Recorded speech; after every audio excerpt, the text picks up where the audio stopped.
Good morning students. Welcome to my channel भौत की पाठशाला। आज हम 2-3 दिन के बाद ये लेक्चर बनाने जा रहे हैं और आज का लेक्चर में हम नए चैप्टर की शुरुआत करने वाले हैं जिसका नाम है अल्टरनेटिंग करंट। ये आपके यूनिट नंबर 4 में आते हैं। कौन सा यूनिट में आते हैं? ये चैप्टर का नाम आपको दिखाई दे रहा होगा, अल्टरनेटिंग करंट, जिसे हम हिंदी में क्या बोलते हैं? प्रत्यावर्ती धारा। और ये कौन सा यूनिट में आता है? तो ये आता है यूनिट नंबर 4। कौन सा यूनिट में आता है? Unit number 4। ये जो आपका यूनिट है वो काफ़ी वीवीआई यूनिट है। इसे कई मार्क्स का आपके बोर्ड एग्जाम में पूछे भी जाएंगे। ठीक है, इसलिए आप इसको मन लगा के पढ़िएगा और अच्छे से पढ़िएगा। और जो भी पढ़िए उसका आप लोग नोट्स बनाते चलिएगा अच्छे से, जो एग्ज़ाम के समय में कम टाइम होते हुए भी हम अच्छे से रिवीजन कर सकें। ठीक, तो आज का शुरुआत होगा प्रत्यावर्ती धारा। तो सबसे पहले हम ये बताना चाहेंगे कि प्रत्यावर्ती धारा होता क्या है। इसका आज जो भी लेक्चर होगा वो आपका बेसिक इंट्रोडक्शन होगा, है ना। भले ही ये थोड़ा सा इसमें मैथमेटिकल टूल का यूज ज़्यादा होता है, लेकिन घबराने की कोई बात नहीं है, सब इजी वे में हो जाएगा। ठीक है, ओके। सबसे पहले बात ये करते हैं, एक सवाल पूछिए कि अल्टरनेटिंग करंट होता क्या है? Alternating current. कितने बच्चे को ये नहीं समझ में आता है कि ये करंट होता क्या है? होता क्या है? सबसे पहले इसको अच्छे से समझिएगा। इसका परिभाषा को ही बनाने की कोशिश हम लोग करेंगे। तो ये अल्टरनेटिंग करंट जो है वो एक विद्युत धारा है, विद्युत धारा का प्रकार है। विद्युत धारा का प्रकार है। तो बताइए कि 10 क्लास में आप लोग पढ़ के आए हैं कि विद्युत धारा दो प्रकार का होता है। एक होता है एसी और एक होता है डीसी। तो आज जो हम लोग पढ़ने वाले हैं वो केवल और केवल पढ़ने वाले हैं एसी के बारे में, जिसका नाम है A for alternating and C for current, जिसे हम हिंदी में बोलते हैं प्रत्यावर्ती धारा। कौन सी धारा? प्रत्यावर्ती धारा। तो बताइए कि जो अल्टरनेटिंग करंट है उसको हम शॉर्ट में क्या बोलते हैं? ए सी। क्या बोलते हैं? ए सी। ए का पूरा नाम हो गया अल्टरनेटिंग और सी का मतलब हो गया करंट। अल्टरनेटिंग नाम क्यों रखा गया इस बात पे भी हम लोग चर्चा करेंगे। तो बताइए कि अल्टरनेटिंग करंट क्या होता है? तो विद्युत धारा का एक प्रकार है और इसमें खासियत क्या है, इसका विशेषता क्या है, ये दिश धारा से क्यों ये डिफरेंट होता है, ये भी देख लीजिएगा। देखिए, इसमें क्या होता है, अगर हम बात करते हैं विद्युत धारा का मान। किसका मान? विद्युत धारा का मान और दिशा। मान और दिशा। मान और दिशा दोनों निश्चित समय के अंतराल बदलते रहता है। निश्चित समय के अंतराल, निश्चित समय के अंतराल अंतराल बदलता रहता है, बदलता रहता है। इसे हम एक डायग्राम के माध्यम से समझेंगे, है ना। तो बताइए कि प्रत्यावर्ती धारा किसे कहते हैं? तो इसको अगर हम परिभाषा में कन्वर्ट करें तो परिभाषा बिल्कुल ही आसान है। वो परिभाषा ये है कि वैसा विद्युत धारा जिसका परिमाण और दिशा निश्चित समय के साथ बदलते रहता है उसे प्रत्यावर्ती धारा कहते हैं। परिभाषा से इतना क्लियर नहीं हुआ होगा जितना कि ये क्लियर आपके डायग्राम से हो जाएगा। तो जस्ट वेट एंड वॉच। देखिए, इसका एक डायग्राम बनाते हैं। इसका डायग्राम ये है,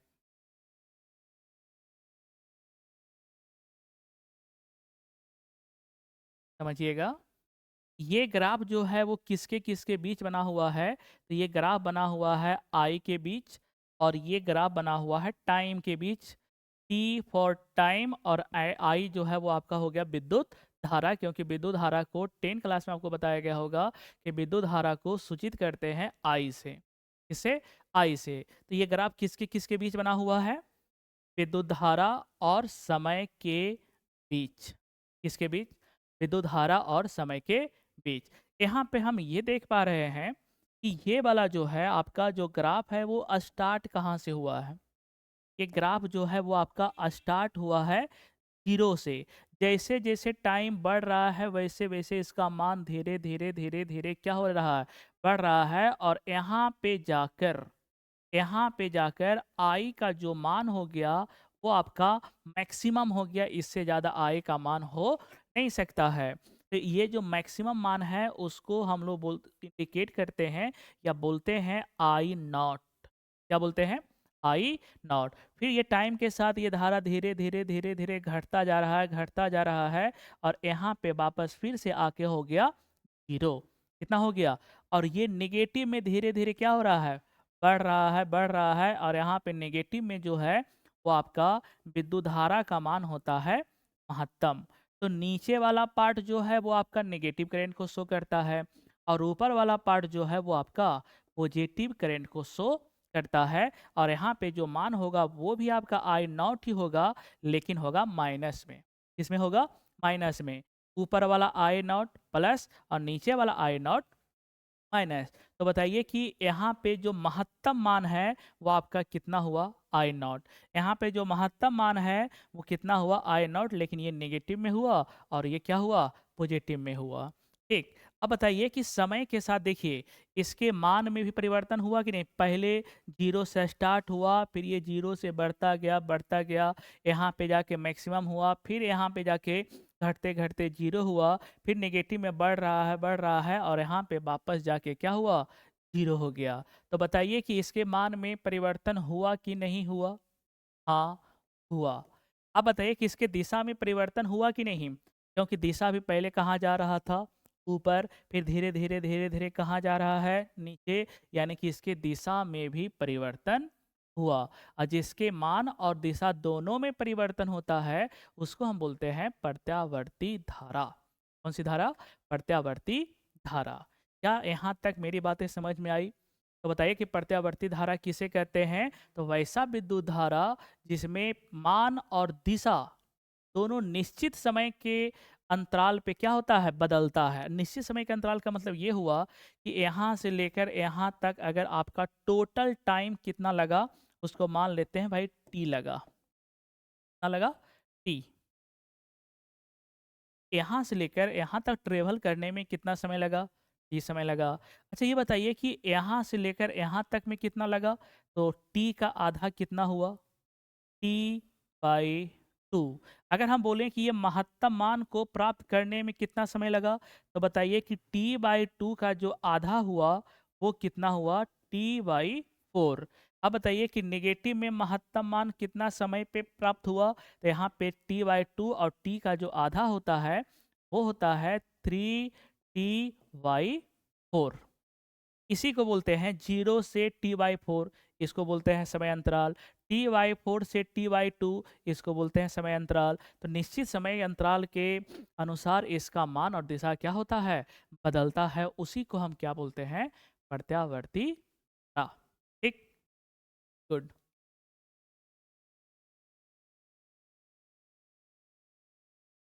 अब अगला सवाल आप लोग के मन में चल रहा होगा कि भैया ये बताइए कि ये धारा प्राप्त कहाँ से होती है? कैसे प्राप्त होती है? डीसी तो बैटरी से प्राप्त होती है, ये कहाँ से प्राप्त होती है ना? Just wait.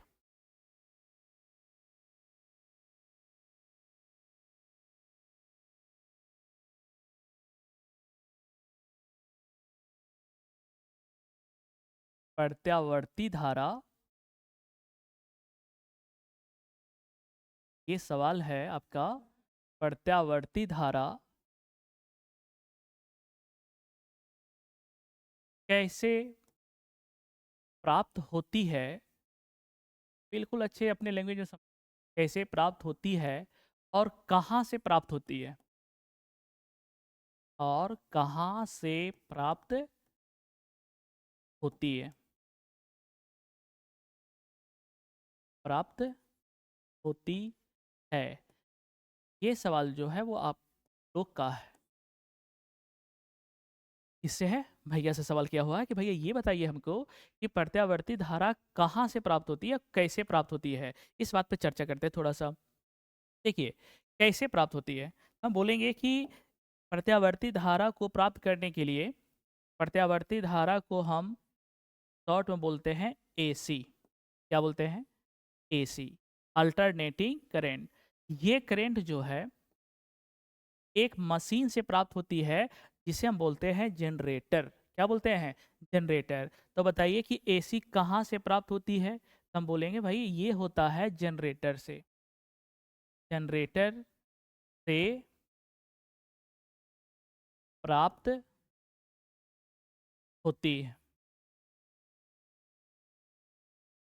किससे प्राप्त होती है? जनरेटर से प्राप्त होती है। जनरेटर के अंदर एक ऐसा डिवाइस लगा हुआ रहता है जो करता क्या है ये देखिए। जैसे मान लीजिए कि हमें ए से बी, मान लीजिए करंट का प्रवाह हो रहा है। कहाँ से कहाँ? ए से बी। ए से बी। तो पुनः बी से ए। ये जो धारा है, ये जो डायरेक्शन है वो किसका डायरेक्शन है? आई का। तो पहले ए से बी जो धारा बह रहा है, फिर जो है वो कहाँ से कहाँ बहने लगा? बी से ए बहने लगा, फिर ए से बी, फिर बी से ए। ये प्रोसेस जो है वो लगातार आपका क्या होते रहता है? चलते रहता है। और इस ए से बी और पुनः बी से ए आने में जो समय लगता है उसको बोलते हैं टी। तो कितना मान लेते हैं? इसमें जो समय लगा उसको मान लेते हैं टी। और इस टी का भी एक प्यारा सा नाम है जिसको हम बोलते हैं आवर्तकाल। आवर्तकाल। तो बताइए कि ए से बी गया, फिर तुरंत बी से ए आया। और ये जो है वो आपका 1 सेकंड में पता है कितना बार होता है ऐसा? ए से बी, बी से ए से बी, बी से ए। 1 सेकंड में 50 बार होता है। कितना बार होता है? 50 बार होता है। इसीलिए इसकी जो आवृत्ति है वो 50 हर्ट्ज माना गया है। कितना माना गया है? 50 हर्ट्ज माना गया है। किसकी आवृत्ति? एसी का। और डीसी का आवृत्ति तो आपको पता ही होगा, शून्य। कितना होता है? शून्य होता है। ठीक। तो बताइए कि ए से बी और बी से ए आने में जो समय लगता है उसको हमने क्या माना? Capital T. और उसी को बोलते हैं आवर्तकाल। और ए से बी से ए आने में जो प्रोसेस होता है उसको बोलते हैं एक दोलन। क्या बोलते हैं? एक दोलन। ठीक है। और एक दोलन में 2 चक्र होते हैं, हाफ और ये हाफ। ये हाफ पॉजिटिव होगा और ये हाफ निगेटिव होगा। अगर हम दोनों को मिला देते हैं तो उसको बोलते हैं एक दोलन। जैसे डायग्राम से समझिए।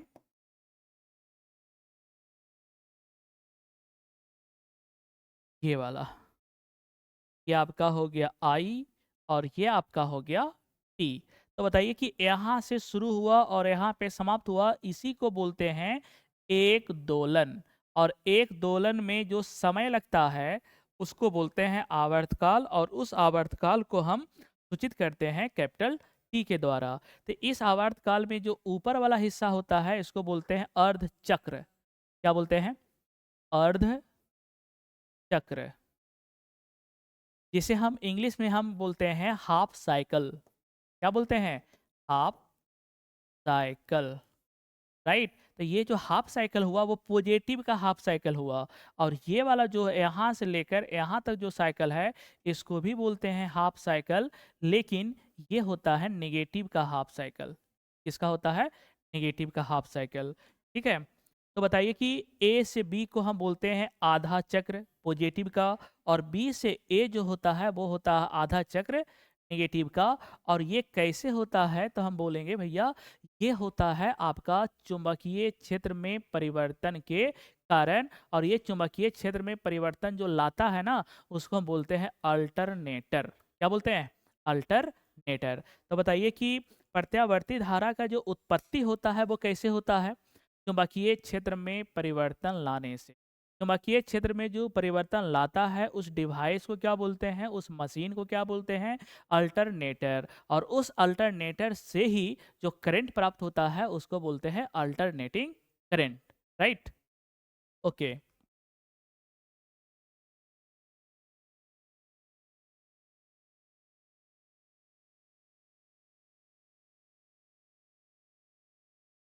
तो यहाँ पे हम लिखते हैं प्रत्यावर्ती धारा, प्रत्यावर्ती धारा कैसे उत्पन्न होती है भाई? तो बताइए, चुंबकीय क्षेत्र में परिवर्तन के कारण, चुंबकीय क्षेत्र में परिवर्तन के कारण उत्पन्न होती है।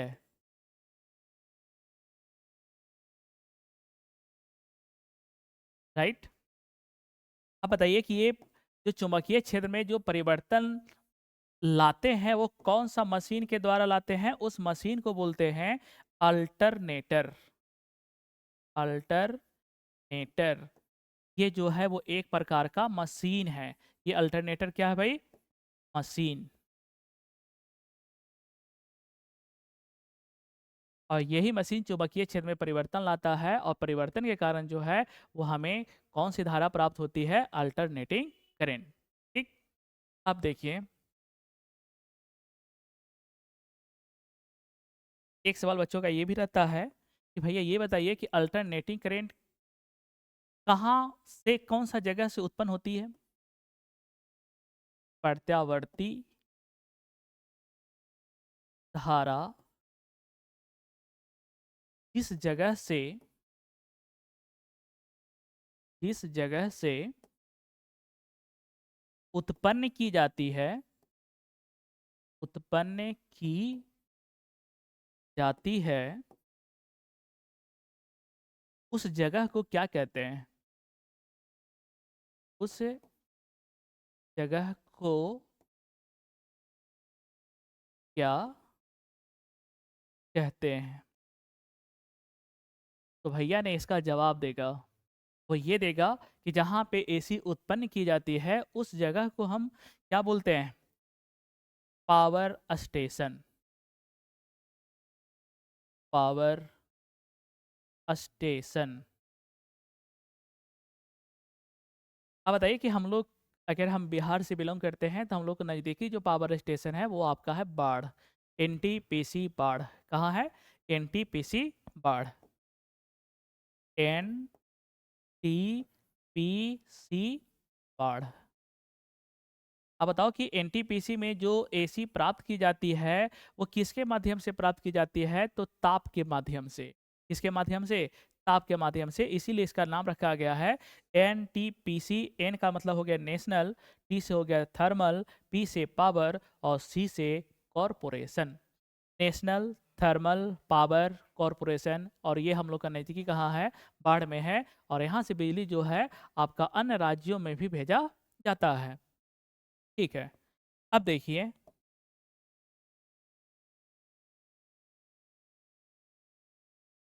अब बताइए कि यहाँ पे एक चीज़ और आप लोग को बता देते हैं। जैसे मान लीजिए कि यहाँ पे आपका पावर स्टेशन है, समझिएगा इसको ध्यान से। यहाँ से क्या तैयार होती है? बिजली। अब मान लीजिए कि यहाँ पे जो बिजली तैयार हुआ वो आपका हो गया 440 वोल्ट। सपोज कितना प्राप्त हुआ? 440 वोल्ट। और यहाँ पे जो है वो आपका है मकान, घर। ये आपका हो गया भैया मकान। ठीक है। अब यहाँ से बिजली जो है वहाँ तक भेजना है, और घर को जो चाहिए वो कितना वोल्ट चाहिए? 220 वोल्ट चाहिए। कितना वोल्ट चाहिए? तो पावर स्टेशन से ऐसा नहीं कि डायरेक्ट हम घर को सप्लाई देते हैं, नहीं। यहाँ से जो बिजली जाती है, यहाँ से सबसे पहले जाती है power sub station. Power sub station. Power station से जो बिजली जाती है सबसे पहले कहाँ पे जाती है? पावर सब स्टेशन के पास। उसके बाद यहाँ से जो बिजली जाती है वो आपका जाता है ट्रांसफार्मर के पास, यानी कि कोई गली में जो ट्रांसफार्मर लगा रहता है वहाँ पे पहुँचता है। ठीक है। तो यहाँ पे जो है जैसे आपका चौक चौराहा हुआ, वहाँ पे जाता है, जहाँ से अनेक घरों का कनेक्शन दिया जाता है। चौक चौराहा। और यहाँ से जो है वो आपका कहाँ जाता है, घर में जाता है, पहला घर, दूसरा घर, तीसरा, जितना भी घर में हमको भेजना है यहाँ से जाती है। तो बताइए कि यहाँ पे पावर सब स्टेशन के पास जो वोल्टेज पहुँचता है वो पहुँचता है आपका 11,000 वोल्ट। कितना वोल्ट पहुँचता है? 11,000। और यहाँ पे जो उत्पन्न हुआ वो कितना हुआ? 440। अब बताओ कि रास्ते में क्या कोई ऐसा मशीन लगा हुआ था क्या जो 440 से बढ़ के आपका 11,000 वोल्ट हो गया? हाँ, एक डिवाइस था जो आपके वोल्टेज को बढ़ाने का काम करता है, अब वोल्टेज को घटाने का भी काम करता है, जिसको बोलते हैं ट्रांसफॉर्मर। क्या बोलते हैं? ट्रांसफॉर्मर। ठीक है? तो बताइए कि यहाँ पे पावर स्टेशन और पावर सब स्टेशन के बीच एक जो है वो आपका क्या लगा हुआ रहता है? ट्रांसफॉर्मर, जो वोल्टेज को क्या कर देता है? बढ़ा देता है। ट्रांसफॉर्मर, ट्रांसफॉर्मर का नाम तो आप लोग सुना ही होगा। ठीक, ये क्या लगा हुआ है? ट्रांसफॉर्मर। और ये वोल्टेज को अप कर दिया कि डाउन कर दिया, ये बताइए पहले। बढ़ा दिया कि घटा दिया? तो सिंपल सी बात है कि 440 वोल्ट से बढ़ के कितना वोल्ट हो गया? 11,000 वोल्ट हो गया, यानी कि वोल्टेज बढ़ गया है, वोल्टेज अप हो गया है। इसीलिए हम इस ट्रांसफार्मर का नाम बोलते हैं step up, step up transformer. इस चैप्टर में आपको ट्रांसफार्मर का भी नॉलेज अच्छे से दिया जाएगा। ठीक है? तो जो वोल्टेज को बढ़ा देता है उसको बोलते हैं स्टेप अप ट्रांसफार्मर, और जो वोल्टेज को घटा दे उसको हम बोलते हैं स्टेप डाउन ट्रांसफार्मर। क्या बोलते हैं? Step down transformer. ठीक, अब देखिए यहाँ पे, अब ये पावर सब स्टेशन से कहाँ पहुँच गया भाई? चौराहा के पास, जहाँ पे देखते हैं कि एक ट्रांसफार्मर लगा रहता है और वहाँ से जो वोल्टेज निकलता है, कितना वोल्ट निकलता है? 220 वोल्ट निकलता है। तो ये जो चौक चौराहा है, यहाँ पे वोल्टेज क्या 11,000 पहुँचती है क्या? नहीं, यहाँ पे जो वोल्टेज पहुँचती है वो आपका पहुँचती है 440, 440 वोल्ट। तो हम लोग गाना में सुने होंगे 440 वोल्ट का झटका। ठीक है? तो बताओ कि 11,000 से फिर पुनः हम कितना ले आए? 440। ठीक, तो बताओ कि 11,000 से फिर से हम वोल्टेज को घटा के पुनः कितना ले आया? 440। किसकी वजह से? ट्रांसफार्मर की वजह से। तो यहाँ पे भी ट्रांसफार्मर लगा हुआ भैया, लेकिन कौन सा? वोल्टेज को घटाने वाला कि वोल्टेज को बढ़ाने वाला? तो वोल्टेज को घटाने वाला, इसलिए ऐसे ट्रांसफार्मर को हम बोलते हैं स्टेप डाउन। क्या बोलते हैं? Step down transformer.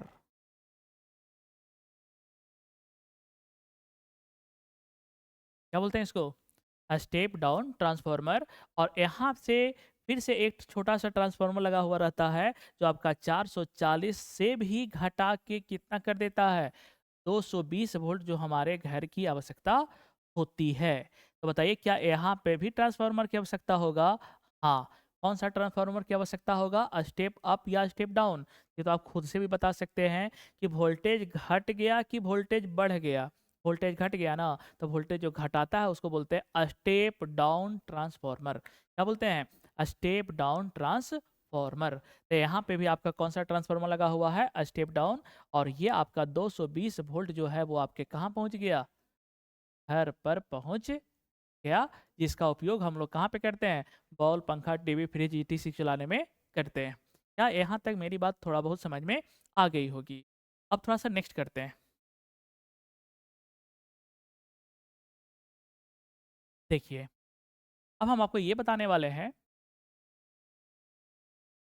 कि भैया एसी और डीसी में क्या अंतर होता है। कभी-कभी ये सवाल जो है वो 2 नंबर में पूछ लिया जाता है कि एसी और डीसी में अंतर बताइए। वैसे ये सवाल जो है आपके 10th लेवल का है, परंतु ये कभी-कभी पूछा जा सकता है। एसी और डीसी में अंतर। एसी और डीसी में अंतर।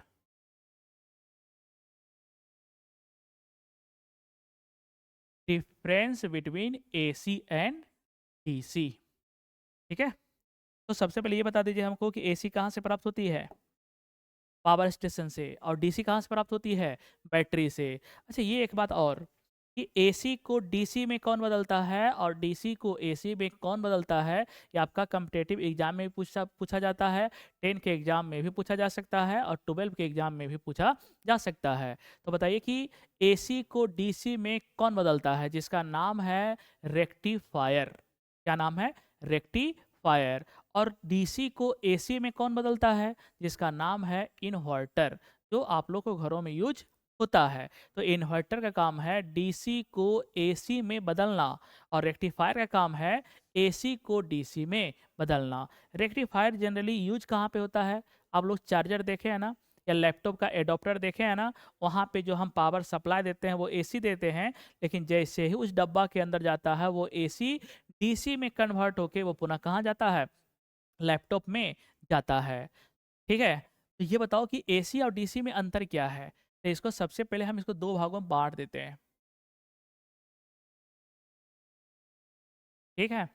ये आपका हो गया एसी और ये आपका हो गया डीसी। तो सबसे पहला बात आपको ये बताना है यहाँ पे कि एसी के बारे में सबसे पहले अगर कोई पूछे तो आप लोग क्या बताइएगा? कि इसका मान और दिशा निश्चित समय अंतराल के साथ बदलता है, लेकिन डीसी का मान और दिशा जो है वो बदलता नहीं है। इस बात को लिखूं? ठीक है, लिखते हैं। इसका मान और दिशा, मान और दिशा समय के साथ, समय के साथ बदलता है। ठीक है? तो इसका जो आपका पहला पॉइंट होगा वो क्या होगा कि इसका मान और दिशा जो है वो समय के साथ बदलता नहीं है। इसका मान और दिशा, इसका मान और दिशा समय के साथ, समय के साथ नहीं बदलता है। एक पॉइंट तो क्लियर हो गया होगा। कोई रटने वाली बात नहीं है, बिल्कुल समझने वाली बात है, इसको रटिएगा नहीं। दूसरा, अगर हम इसके संकेत की बात करते हैं,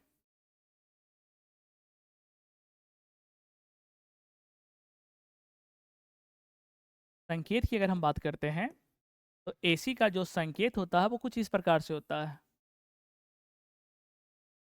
ये जो संकेत हुआ वो किसका हुआ? एसी का। तो डीसी का भी कुछ संकेत होता होगा ना।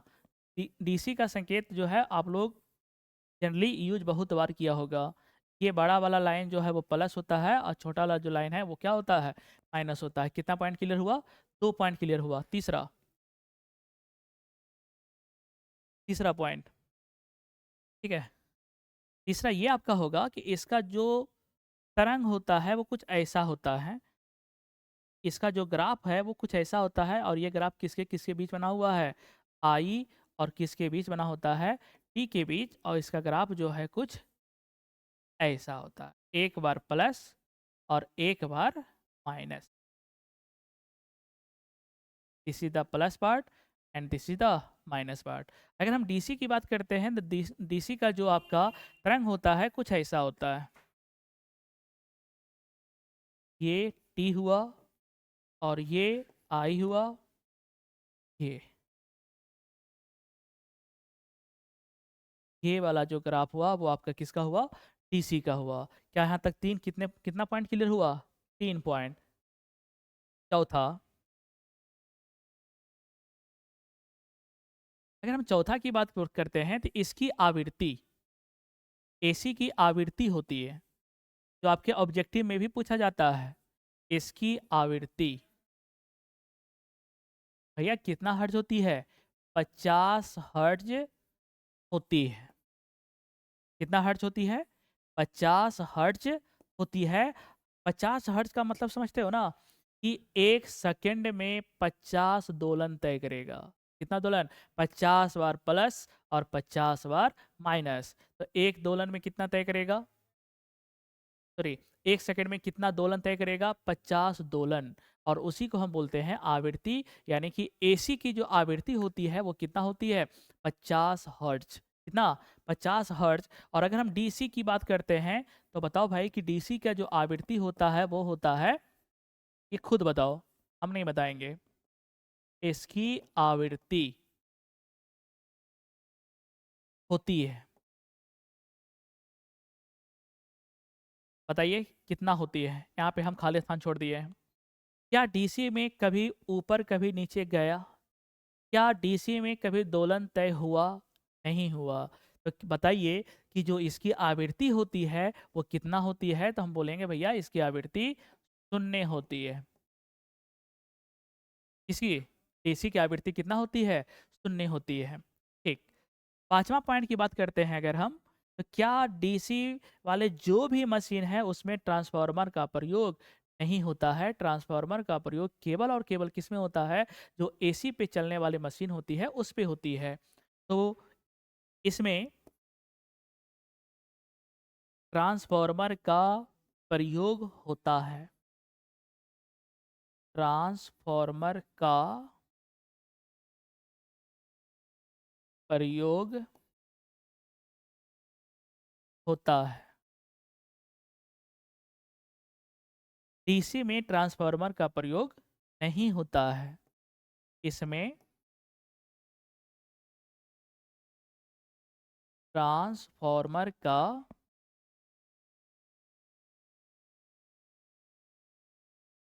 प्रयोग नहीं होता है।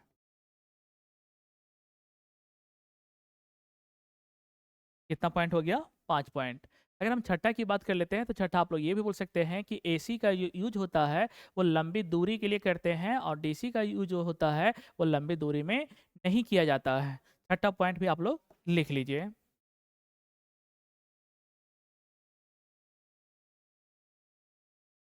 एक पॉइंट और, इसका प्रयोग लंबी दूरी में, लंबी दूरी में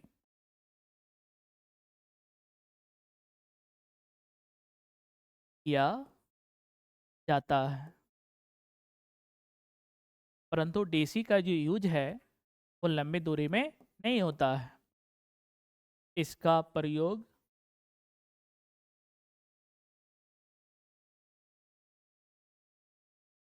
लंबी दूरी में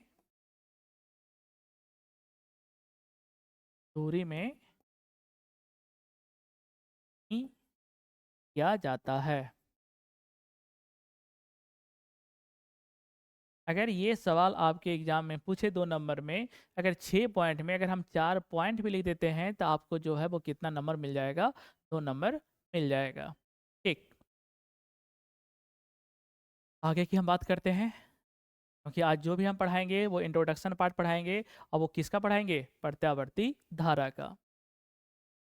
चलिए, यहाँ से आपका शुरुआत होता है अच्छे से। तो बताओ कि भाई प्रत्यावर्ती धारा का एक समीकरण होता है। किसका?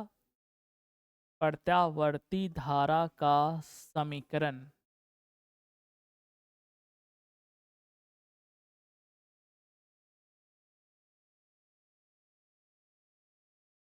किसका समीकरण? प्रत्यावर्ती धारा का समीकरण। ये थोड़ा सा माइंड में रखिएगा और अच्छे से रखिएगा। आई बराबर I naught sine omega t plus phi. ये समीकरण आप लोग को थोड़ा सा मेमोरी कार्ड में डाल के रखना पड़ेगा। आई बराबर I naught sine omega t plus phi. अब यहाँ पे आई नॉट क्या है, ओमेगा टी क्या है, फाई क्या है, आई क्या है, इसके बारे में थोड़ा सा इंट्रोडक्शन दे देते हैं। तो आई बराबर क्या हुआ? I naught sine omega t plus phi. Sine के साथ जो भी होते हैं ना वो एंगल होते हैं, कोण होते हैं, है ना? तो बताइए सबसे पहले तो हम यहाँ पे बात कर लेते हैं थोड़ा-सा, कि ये वाला जो है, ये वाला साइन के साथ जो जुड़ा हुआ है वो आपका क्या जुड़ा हुआ है?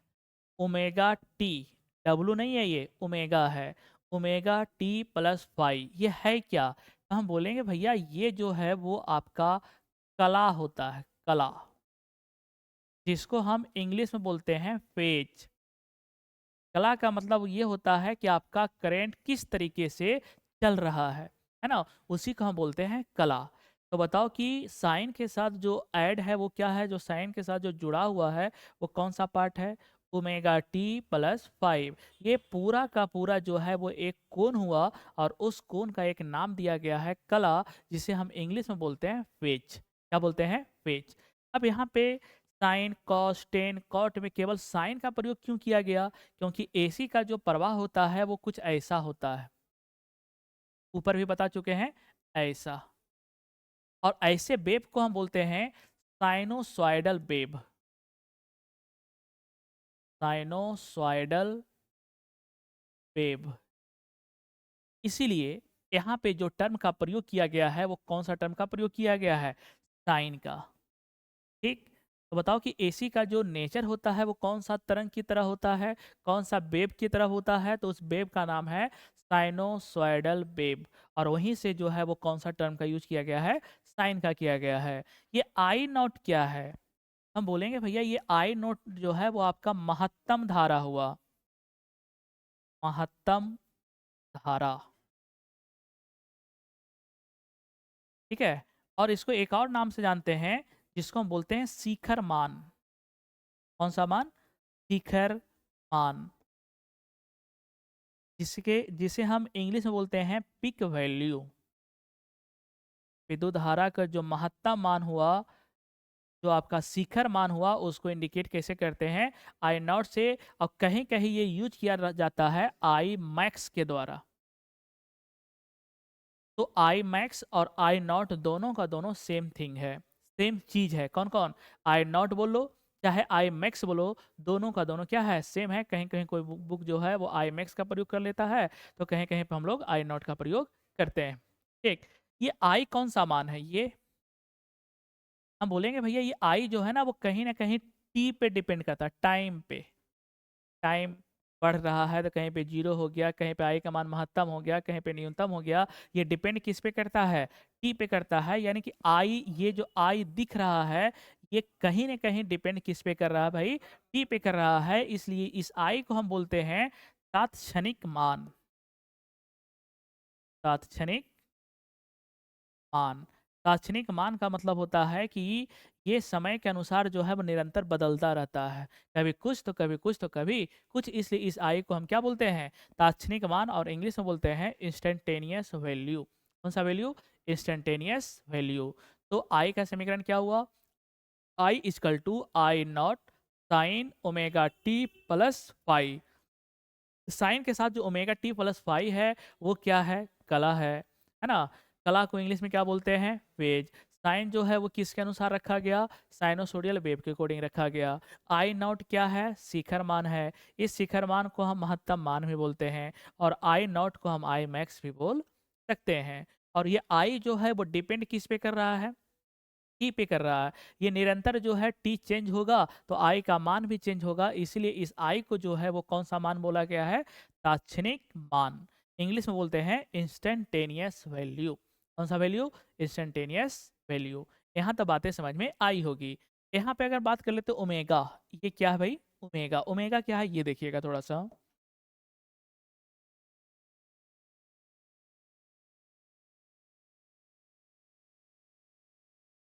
यहाँ पे थोड़ा सा बात कर लेते हैं एक ओमेगा का, और एक थोड़ा सा बात कर लेते हैं फाई का। ओमेगा क्या है? This is what? This is the, इस सिंबल का नाम क्या है? ओमेगा। अब बताओ कि ये ओमेगा होता क्या है? हम बोलेंगे भैया ये ओमेगा होता है कोणीय आवृत्ति। कोणीय आवृत्ति। कोणीय आवृत्ति को हम सूचित कैसे करते हैं? ओमेगा से करते हैं। और कोणीय आवृत्ति और जो आपका साधारण आवृत्ति होता है जिसको हम एफ से इंडिकेट करते हैं, दोनों में कुछ रिलेशन होता है। किसमें किसमें? कोणीय आवृत्ति और आवृत्ति में एक रिलेशन होता है जो कि जानना बहुत ही महत्वपूर्ण है। वो क्या होता है? ये देखिए, omega equal to 2 pi F कितना होता है? Omega equal to 2 pi F. इसको हमेशा याद रखिएगा क्योंकि इस चैप्टर में आगे इसका यूज होने वाला है। तो ओमेगा बराबर क्या हुआ? 2 पाई एफ। कितना? Omega equal to 2 pi F, जहाँ पे ओमेगा को क्या बोलते हैं? कोणीय आवृत्ति। और 2 पाई जो है वो एक कांस्टेंट मान हुआ, और एफ को क्या बोलते हैं? तो बोलेगा भैया एफ का मतलब होता है आवृत्ति। आवृत्ति को हम इंग्लिश में बोलते हैं फ्रीक्वेंसी। फ्रीक्वेंसी, इसका पहला लेटर एफ है, इसलिए हम इसको इंडिकेट कैसे कर दिए? एफ से कर दिए। तो बताओ कि कोणीय आवृत्ति और आवृत्ति में रिलेशन क्या है? तो omega equal to 2 pi F. कितना? Omega equal to 2 pi F. अगर हम बात एक चीज और करते हैं, आवर्तकाल का। अच्छा, कोणीय आवृत्ति का मतलब क्या हुआ?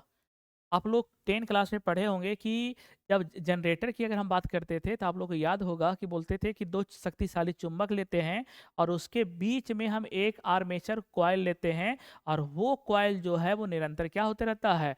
घूमते रहता है ना?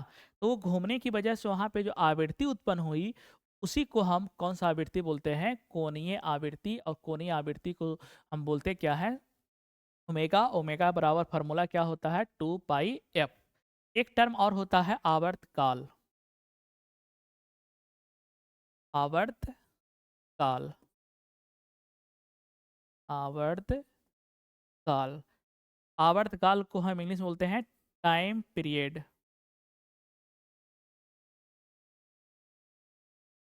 इसे हम सूचित करते हैं कैपिटल टी के द्वारा। और ये किसका उल्टा होता है? तो हम बोलेंगे ये जो है वो आपके आवृत्ति का उल्टा होता है। आवृत्ति का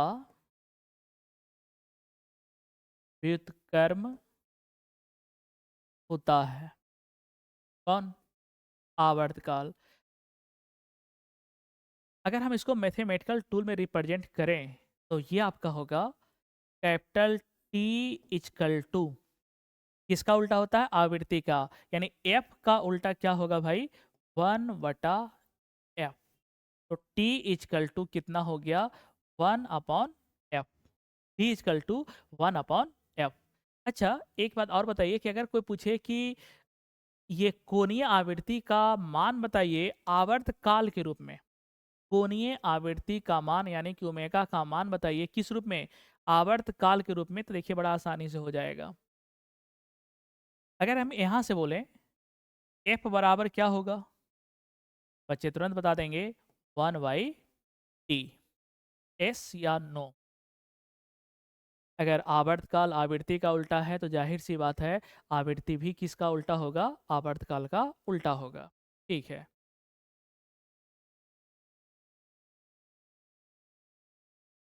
अब बताइए, हम जानते क्या है?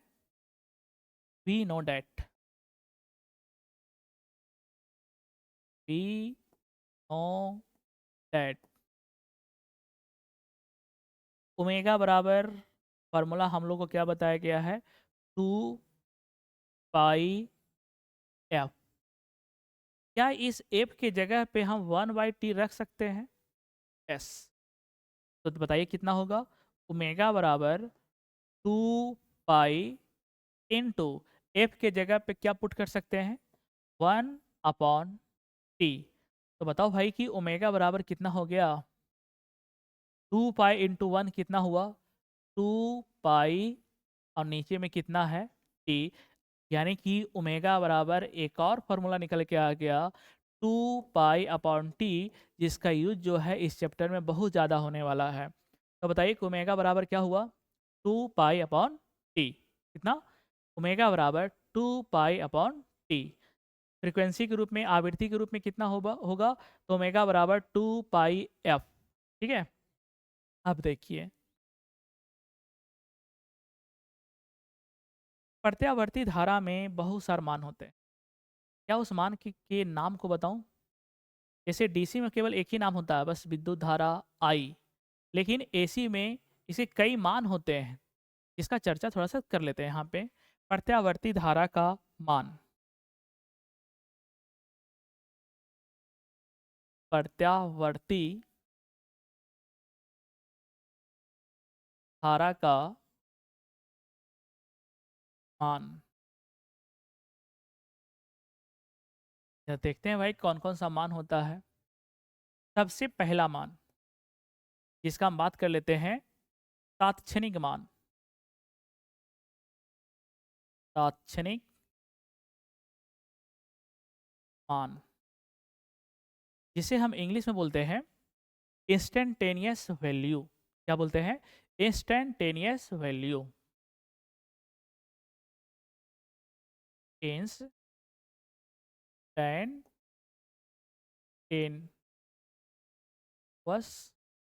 वैल्यू। ठीक है। जो आपका दूसरा मान होता है, वो आपका होता है शिखर मान। शिखर मान, जिसे हम इंग्लिश में बोलते हैं पीक वैल्यू।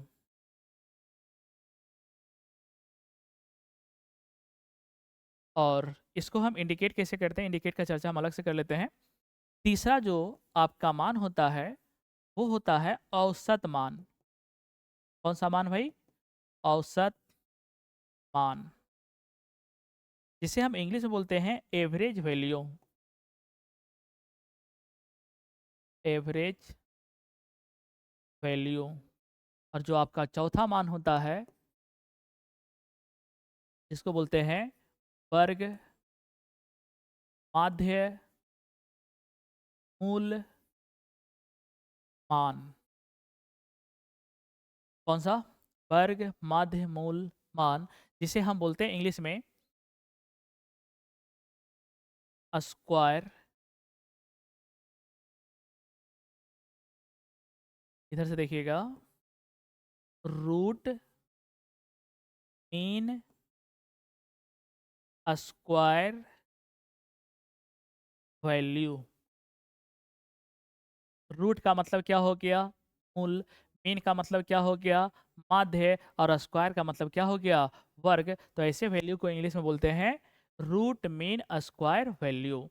तो यहाँ पे प्रत्यावर्ती धारा का टोटल कितना मान आपको दिखाई दे रहा है? 4 मान। पहला कौन सा? तात्क्षणिक मान, जिसे हम इंग्लिश में क्या बोलते हैं? Instantaneous value. और इसे हम इंडिकेट करते हैं INS के द्वारा। किसके द्वारा? INS के द्वारा। INS का पूरा नाम क्या हो गया? इंस्टेंटेनियस। और I का मतलब हो गया विद्युत धारा। शिखर मान को हम इंडिकेट करते हैं I0 के द्वारा। किसके द्वारा?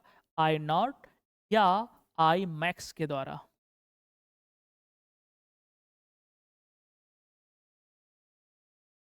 ठीक है। और औसत मान को हम सूचित करते हैं आई एवरेज के द्वारा। आई, और इसके नीचे में लिखा हुआ रहेगा AVG। तो औसत मान को हम सूचित कैसे करते हैं? IAVG के द्वारा। AVG का मतलब हो गया एवरेज। और इसको हम सूचित करते हैं IRMS के द्वारा। अब बताइए कि R का मतलब क्या हुआ? रूट। M का मतलब क्या हुआ? मीन। और S का मतलब क्या हुआ? स्क्वायर। अब बताओ भाई कि हम अपने घर में जो हम एसी का प्रयोग करते हैं, वो कौन सा मान का प्रयोग करते हैं इन चारों में से? तो मेरा राइट आंसर होगा IRMS का। किसका होगा? IRMS का। यानी हमारे घर में जितना भी मशीन चल रही है, वो कौन सा वैल्यू पे कार्य कर रही है? तो IRMS पे काम कर रही है ना? This is the very very important. तो हमारे घर में प्रत्यावर्ती धारा के कौन सा मान का उपयोग किया जाता है इन चारों में से? तो मेरा राइट आंसर होगा IRMS का। किसका? IRMS का। ठीक। यहाँ तक जो है वो आपका एक बेसिक सा नॉलेज दिया गया है। किसके बारे में? प्रत्यावर्ती धारा के बारे में। जो भी बच्चे इस चैनल के माध्यम से पढ़ रहे हैं, उस उसको अच्छे से पढ़ के पहले इस लेक्चर को अच्छे से सुन लें, उसके बाद एक अच्छा सा नोट्स बनाएँ, कलरफुल नोट्स, है ना? ताकि एग्ज़ाम के समय में कम समय में हम इसका रिवीजन कर सकें। Okay, thank you.